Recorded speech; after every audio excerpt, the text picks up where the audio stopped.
Yamish, good to see you. Hi, good. Thanks for taking the question. Sure. The president showed a video that he said showed more than 1,000 burial sites of white South Africans that he said were murdered. We know that that was not true and that the video wasn't showing that. So I wonder, why did the president choose to show that? What's not true, Yamish? It's not true that the video was showing a burial site. It is unsubstantiated that that's the case. No, it is true that video showed the crosses that represent. Site, which is what the president claimed. The video showed images of crosses in South Africa about white farmers who have been killed and politically persecuted because of the color of their skin. The president and those claimed crosses that are representing their lives. Those crosses are representing their lives in the fact that they are now dead and their government did nothing about it. Are you disputing that there's no... I'm disputing the fact that the video showed what the president claimed it showed, because it did not show that. But even more, what I'm asking you is who at the White House... No, it did show that. It showed white crosses representing people who have perished because of racial persecution. Verifies the videos that the president shows, and what protocols are in place when there's unsubstantiated information being put out for the world and world leaders to show? Yamish, what's unsubstantiated about the video? The video shows crosses that represent the dead bodies of people who were racially persecuted by their government. In fact, the Associated Press, of all places, has a picture of that very monument, and the caption from the Associated Press is, "Each cross marks a white farmer who has been killed in a farm murder." So it is substantiated, not just by that video and the physical evidence that everybody saw on display in the Oval Office, but also by another outlet in this room, the Associated Press. So you should take it up with them if you believe the claim is unsubstantiated. And that's a ridiculous line of questioning. John, go ahead. Go ahead. Thank you, Caroline. The big, beautiful bill now goes to the Senate. Does, yes. A lot of the Republican senators have promised amendments that will water this thing down dramatically. What is the president's level of tolerance for their amendments to water it down, and what will be the action taken for some of the amendments that the president does not want? Sure. Well, the One Big Beautiful Bill is named the One Big Beautiful Bill for a reason, because it is a one big beautiful bill that encompasses just about everything this president could want for the American public. It delivers on so many of his core campaign promises. So surely we want to see those campaign promises signed into law. And as the president put in his Truth Social post this morning, and as he said to me, we can celebrate this past the House for a couple of hours, but now it's time for the Senate to get to work. The president has a great relationship with Senate Majority Leader Thune, and of course so many friends on the Senate side of the Hill, and he's expecting them to get busy on this bill and send it to his desk as soon as possible. Thank you. Phil. Thank you. Given that the president said the other day the SALT cap, we don't want to benefit Democratic governors, if the Senate was to reduce that SALT cap or make any type of changes, would he support that, or is this a situation where done is beautiful and he just wants to pass it? Well, look, it's a hypothetical question, obviously. Negotiations. What the president said. Well, correct. And the bill passed, didn't it? So now it's off to the Senate, where additional negotiations will take place, and we'll see how it goes. Michael. Thank you, Caroline. Two questions on the beautiful bill. One of the campaign promises from President Trump was no tax on Social Security. Now, due to congressional rules, that wasn't able to be included in this bill. How does the president plan to follow through on that campaign promise? Well, this bill did address taxes for our seniors. It actually allows them to take off significant money from their Social Security payments, get more money back, I should say, put more money in their pockets for various reasons. So this bill delivers on that promise. That's the view of the White House. Secondly, you had two Republicans last night that voted against this bill, Congressman Massey and Davidson. Does the president think that they should be primaried? I believe he does, and I don't think he likes to see grandstanders in Congress. What's the alternative? I would ask those members of Congress. Did they want to see a tax hike? Did they want to see our country go bankrupt? That's the alternative by them trying to vote no. And the president believes the Republican Party needs to be unified, and the vast majority of Republicans clearly are, and are listening to the president. They are trusting in President Trump, as they should, because there's a reason he's sitting in this Oval Office. It's because he's the unequivocal leader of the Republican Party, not just a president for Republicans, but all Americans. The president's approval rating is at an all-time high right now, and it's because he knows how to deliver, and Republicans like Thomas Massey and others should take note. Stephen. Thank you, Caroline. Building on the question about Social Security, the bill includes the president's promises to address taxes on tips and overtime. Could you say his feelings about the income cap? Is he satisfied where that landed? And also on a different matter, can you comment on the investigation that the Justice Department has into Andrew Cuomo? As for the first question, the president is clearly satisfied where the bill landed because it passed. Again, now it has to go to the Senate, so changes could certainly be made. As for your second question, I would defer you to the Department of Justice. Christian. Yeah, thanks, Caroline. Can you explain the decision to totally shake up FEMA leadership just a week before hurricane season?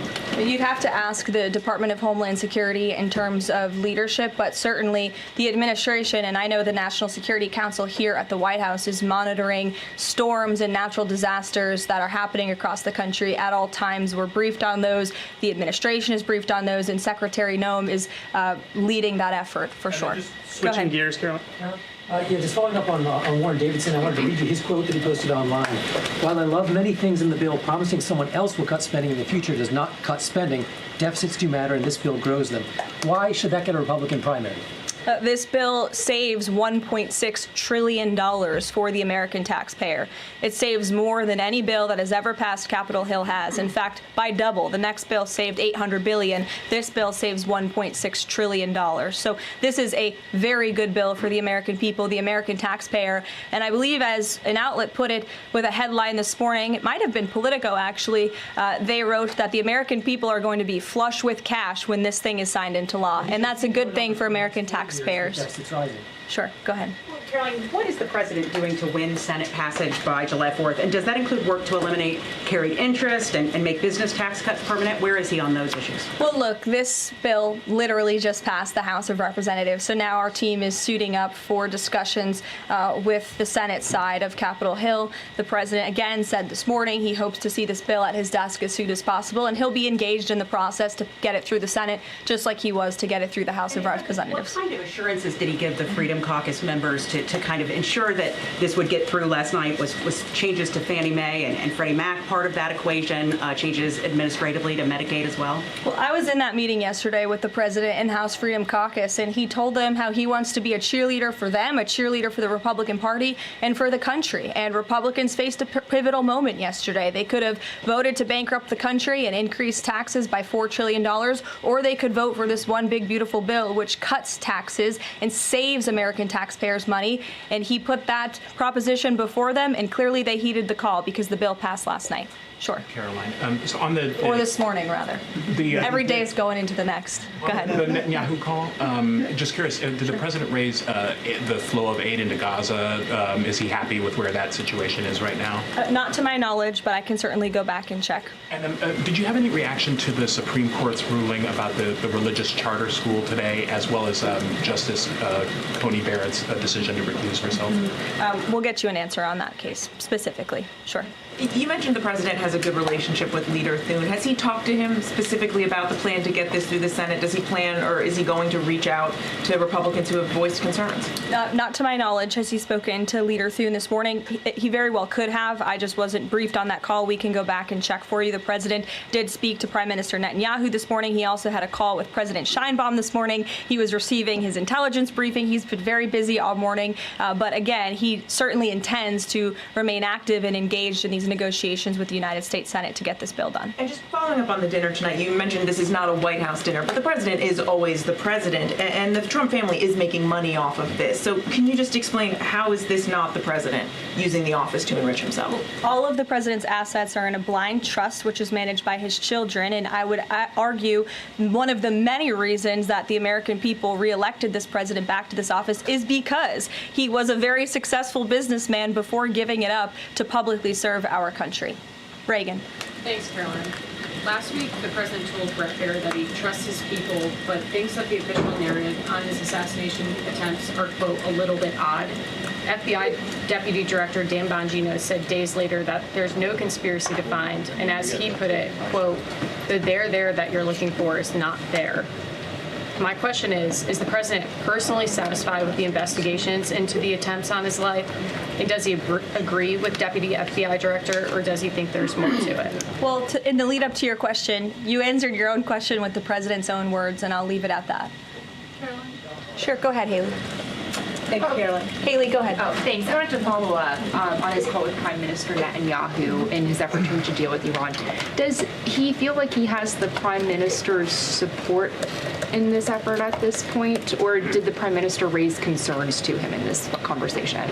I won't get further into the private discussion between the president and the prime minister, but surely they have a good relationship, one that's built on transparency and trust.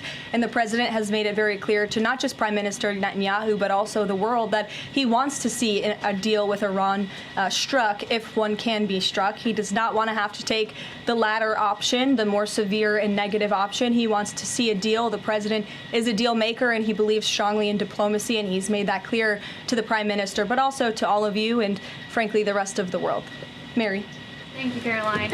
Two questions, one on the terror attack last night and then another on the big, beautiful bill. Do you or President Trump have a message to politicians like Ilhan Omar, who only this morning explicitly avoided condemning this act of terror? It's despicable. And frankly, we have seen a rise in anti-Semitic protests of pro-Hamas protests of terrorist sympathizers. We saw them on our college campuses, and we've seen the Democrat Party turn a blind eye and in some cases actually embrace such anti-Semitic illegal behavior. And that's why this administration has done more than any administration in history to crack down on anti-Semitism. As you know, in January, when the president took office, he signed a new executive order to combat anti-Semitism. He created a commission focused on doing just that.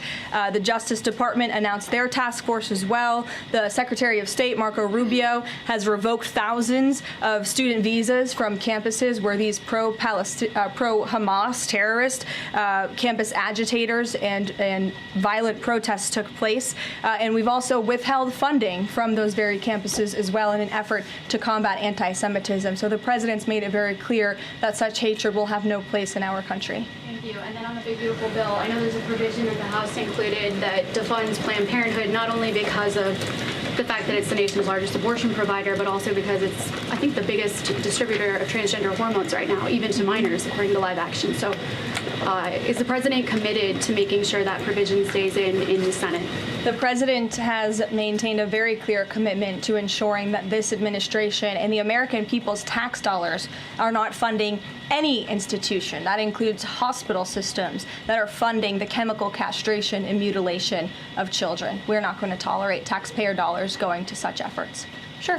Thanks, Caroline. You mentioned at the top of the briefing that the migrants were to be sent to a third country. I was just wondering, could you share any more on, which countries the administration has struck these agreements with and what that agreement with South Sudan specifically looks like? Well, first of all, I won't litigate foreign policy from the podium, but what I will reiterate is the absurdity of this ruling from a district court judge in Boston who is just creating new immigration laws out of thin air. This administration, let me be very clear, because there have been a lot of fake headlines about this deportation flight over the last 2 days. This administration has complied with all court orders. And the individuals whose names I just revealed and whose criminal histories I just spoke of that are on this flight, every single one of them had a final order of removal from our country. In fact, one of these violent illegal criminals had a final order of removal given to him in 1999. It's 2 years after I was born. This individual, this criminal, has been living in our country for an entire generation. And now we have a district court judge who is trying to tell the president and the Secretary of State and the Secretary of Homeland Security that an illegal criminal murderer who's been hiding in the shadows in our country for nearly 30 years cannot be deported from United States soil.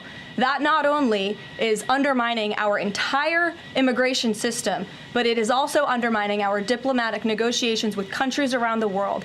How are countries on this earth supposed to trust the United States government and these good faith diplomatic negotiations when these countries accept these repatriation flights? How are they supposed to trust us if we have radical district court judges who are going to say, no, you can't do that?